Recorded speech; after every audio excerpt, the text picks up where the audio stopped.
Alright, now, hi, this is me, Barry C. Paul. Okay, now, here's a little pertinent information that was pertinent to everything that ever happened to me since I started my association with Bill. Now, when I first met Bill, I was doing just as I'm doing now. I was drawing and visualizing all my stuff and drawing it. And so, after I did pictures, I was storing them in my house.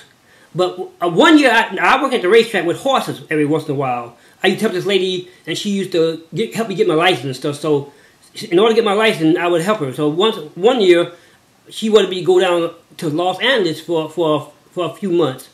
So, in order to do that, I had to store my stuff somewhere. And I wasn't going to rent a storage space for that particular stuff. So, but I did have to rent a space at a storage for some of my stuff. So, what happened was the person that wanted to hire me, he rented me a space in one of these big storage places and paid for storage. And the rest of the stuff, I stored it in my tool shed in the backyard. And the stuff that happened to be in my tool shed was a lot of drawings of all that stuff I had just showed you on those pieces of paper that were all deteriorated. And the reason for that was because when I stored them, I went to Los Angeles, and when I got back to Los Angeles, it was the rainy season when I left.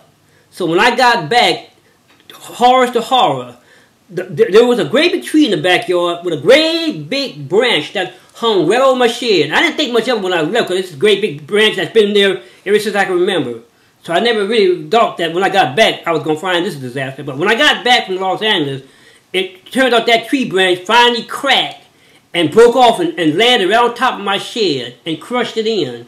So when it crushed it in during the rainy season, naturally the rain went in the shed and flooded it and destroyed just about everything in there with water and dampness, mold and mildew. So naturally, there was not a whole lot I could do. I salvaged what I could salvage out of it, and the rest of it, I was going to throw it away. And you know, I had met Bill, and I was showing him little things, but see, I hadn't showed him a whole lot. But when I was showing him stuff, I was telling him, well, Bill, I have a lot of stuff, but it's destroyed. I was going to throw it away. So I guess that stuff just had to go because I mean, it's not much we can do with it. But Bill took it a different way. He said that even though the stuff had been destroyed, he said that he thought I should not throw it away and that I should let him take it. He said he would even pay me something to take my unusable works that I thought was beyond hope. So he paid me a few $100s for it. And $200 was better than nothing, just totally chuck them in a garbage can and let Mother Nature turn them into mulch. So he paid me a few $100s for them, and then he took him into his household, and he did a little work on them to keep them from going any further in deterioration. And so then now the pictures are still here, and they become part of the story, which is where we're at now. And as I explained to you about those pictures, they are high tech on a low tech design perimeter. Okay, there's ways of designing things, and very many ways of designing it.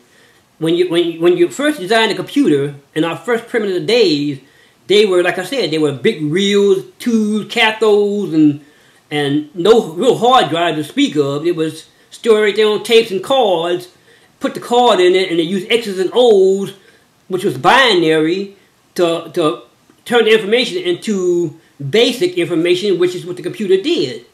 You know, all the magnets would flip over to X's and O's, which is what the magnets represent. They were like little round magnets that when the electric current went through it, with the processed information, it would flip each of those things which represent X or O, which created A, B, or C, D, or whatever that was in the mathematical equation of what you were processing.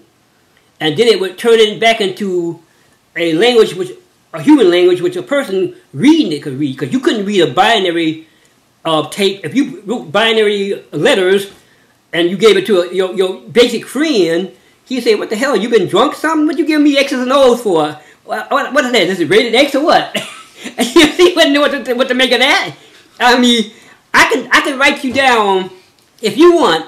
I can take a pencil and paper and write down a binary letter, and I don't know what it means because I done studied a little bit of binary and I know how that works.